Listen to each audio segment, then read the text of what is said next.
Ito po mga bossing. Hindi, third shift. Meron tayong dumating. Nakita mo dyan sa Palit timing belt, di ba, EGR cleaning, tsaka intake manifold cleaning. nila doon pa lang sa first gear talaga. Palit lahat ng magaspang na bearing, pati yung bearing ng compressor, yung free wheel bearing magaspang. Marami pag yung mga tangang Tapos, driver. ito yung intake manifold, sobrang dumi na. EGR, Dahil mabigat yung load nila eh. lilinisin, palit din ng fuel filter. Tensioner bearing ng timing belt, papalitan. Tsaka timing belt, papalitan na rin. Hindi na Pati yung balancer ng pump belt sa labas, papalitan. Ito yung mga kinalas na pyesa.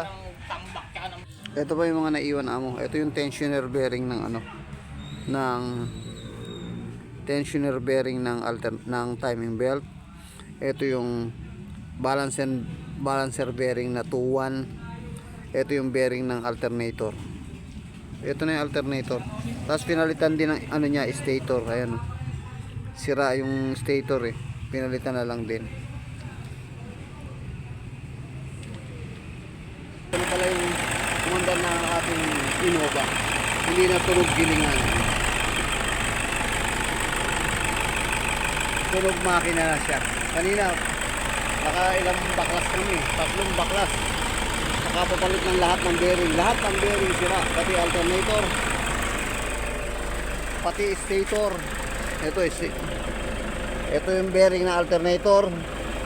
Tensioner ng timing belt. Tensioner ng pump belt. Stator. Bearing ng compressor.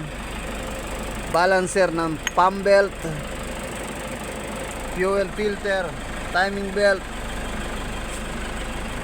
Air cleaner, langis, kasama na change oil. Yan ang mga pinalitan natin. Pero asawa naman ng Diyos, maganda lang ang hanggat.